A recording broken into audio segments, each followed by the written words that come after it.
Oke, Assalamualaikum warahmatullahi wabarakatuh. Oke, kembali ke dokumentasi pada tanggal 3 Juni 2021. Pada kesempatan kali ini saya akan mendokumentasikan kembali tentang masalah Spring Boot, dasar-dasar Spring Boot untuk MVC. Oke, selanjutnya saya tutup dulu narsisnya, segitu dulu. Oke, nah untuk dokumentasi kali ini saya akan menerapkan kita akan membahas tentang metode argumen dalam controller. Oke. Di sini saya buat kelas yang namanya C. Metode argumen controller. Nah, metode argumen controller maksudnya adalah di sini kita akan percobaan untuk di metode controller. Saya kasih pakai res controller ya masih ya. Nah, di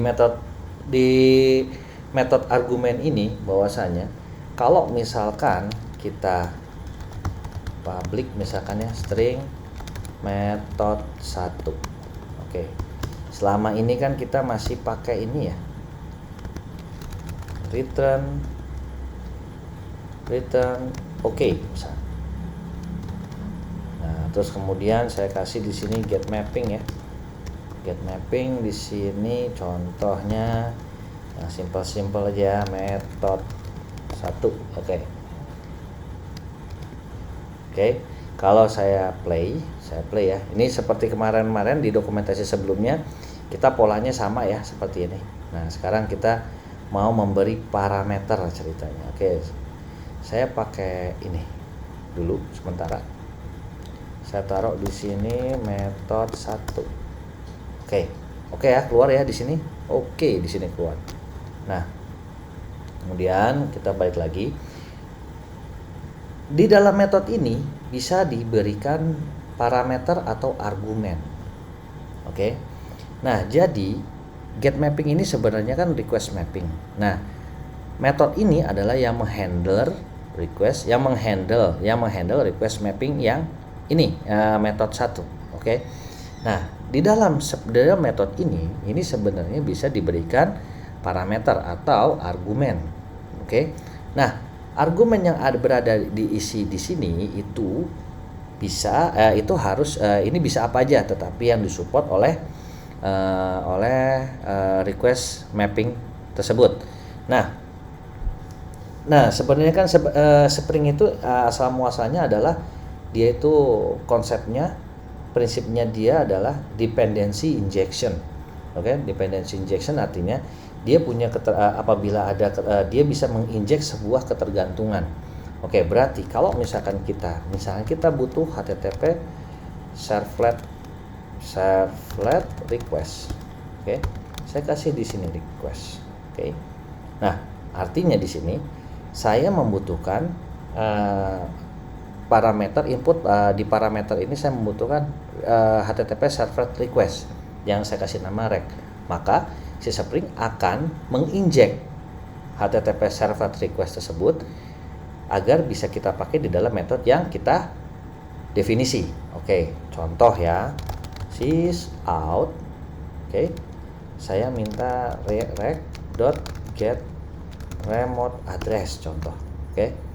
Nah, saya sysout berarti akan keluar di sini ya. Nah, oke. Nah, kembali saya ke mana?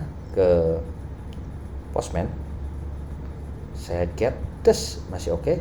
Nah, di sini ada tulisannya 001. Oke, saya ulang lagi ya. Nah, saya clear, saya taruh di Postman. Oke.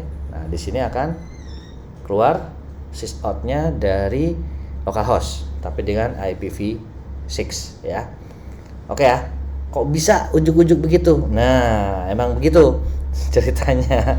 Nah, ini saya udah buka dokumentasi. Di dalam dokumentasi Spring di Spring Framework Reference di sini sudah ada yang namanya, ini saya buka ya supaya nggak nyari-nyari lagi. Di dalam handler metodenya ya kan, dalam untuk masalah Spring MVC bahwasanya di sini diterangkan ada metode argumen.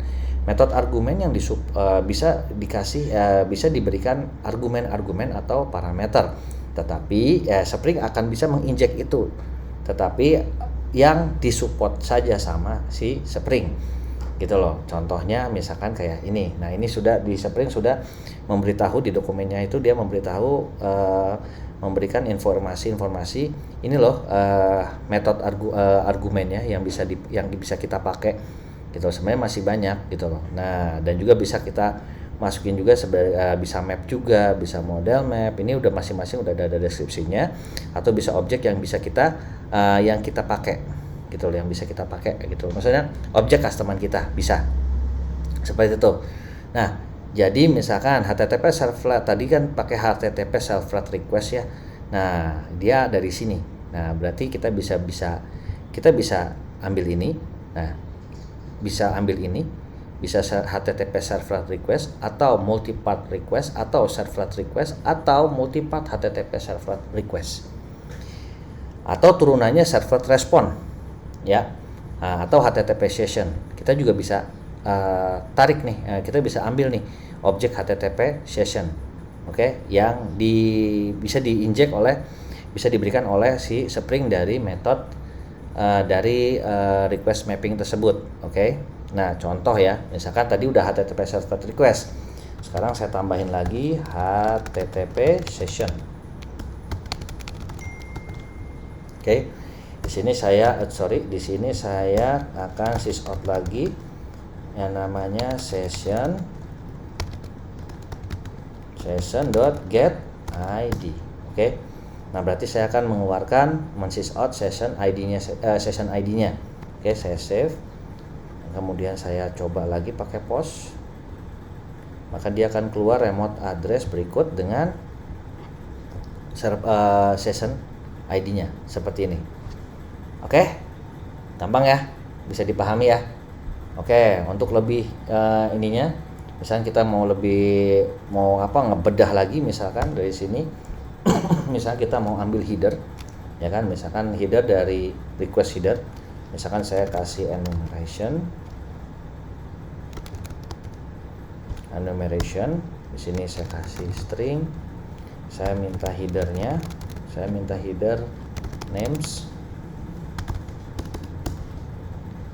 Ini saya biar agak luas sedikit. Nah, saya ambil dari request get header names ya, oke. Nah, kemudian saya coba ya di sini ya, header name-nya saya cek dulu, misalkan tidak sama dengan 0, oke. Nah, kemudian sysout saya kasih sysout headers ya, sorry. Nah, sini saya headersnya adalah ini contoh, saya kasih while karena banyak. Di sini has more element sudah ada, udah pakai auto completer, dah. Nah, di sini string header next element saya taruh di sini, misalkan header name-nya, oke. Kemudian saya sysout header name,